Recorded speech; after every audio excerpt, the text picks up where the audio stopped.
What happened to Xdefiant? It hasn't even been 5 months since I asked the question, is it worth your time? So why am I asking you, what happened to it? Because if you haven't heard, it's rumored that after this season, Xdefiant will be shutting down their servers. So I have to ask, why?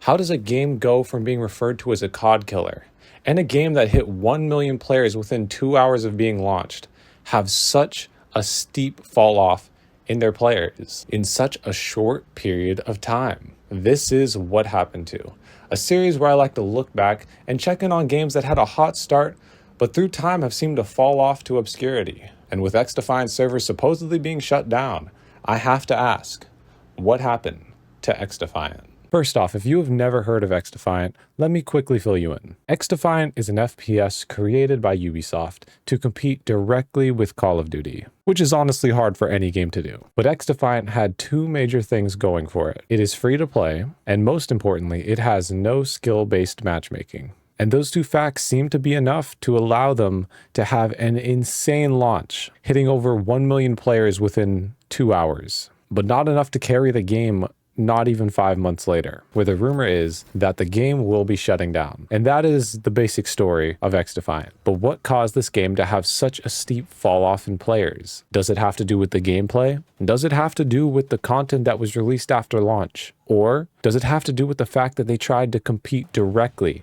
with Call of Duty? Well, whatever it was, I am determined to find out. So the first thing I decided to check out was the gameplay, because I played the game at launch, and it's usually easy to tell if something major has changed with it. Keyword is usually. I know this whole video is about how this game is dead and what happened to it, but I honestly didn't expect it to be this dead. I easily had to sit in queue for 20 minutes before I could find a single match. Wait, we actually got into a match. That's huge. Which for a game where the matches are so fast-paced is shocking. But when I finally did get into the game, the gameplay felt exactly the same as when Xdefiant first launched, which could be seen as an issue because after 5 months of playing it, it would definitely feel a bit stale. But overall, it was smooth and consistent gunplay that you would expect from any arcade-style shooter. So if the gameplay is relatively the same as when Xdefiant first launched, maybe the major issue that caused the drastic fall-off in players was how they released their post-launch content. This arguably being one of the most common downfalls of any new live service-style game. They always have a hot launch, but never have the future content to maintain their game. But from what I can tell, I don't think Xdefiant is suffering a massive loss in players because of that issue. They have been updating the game at an impressive rate. They've added new maps, they've added new classes. They have done exactly what you'd hope a game would do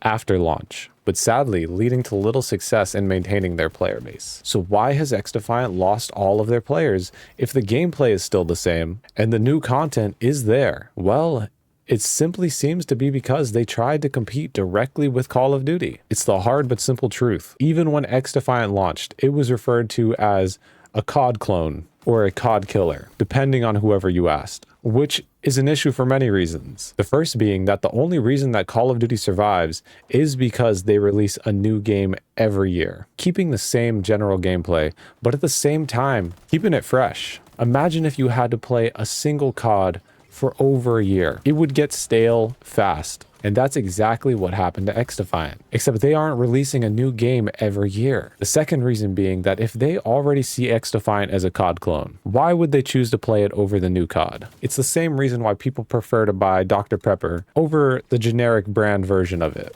Unless it's doing something different or significantly better than the original, people aren't going to play it. And the final and most significant reason for why being a COD clone or a COD killer is an issue is because they are usually only imitating one aspect of COD, the multiplayer. Yes, the multiplayer is massive, but only part of it. There's also zombies, if it's a Black Ops game, the campaign, which can be hit or miss depending, and even Warzone. All of those parts create Call of Duty. And unfortunately for Xdefiant, it is only an imitation of a singular aspect that creates the Call of Duty experience, even if it's a good imitation in the case of Xdefiant. So, what happened to Xdefiant? Xdefiant, even though it was a well-made game, is sadly doomed to fall off because of who they were trying to compete with. Nobody can ever out Call of Duty, and Xdefiant is definitely learning that lesson. Like, comment, subscribe, and thanks for watching. I need a way to fix on my heart, but there ain't a bandage to cover these scars. Keep using my kindness, 'cause that's who you are.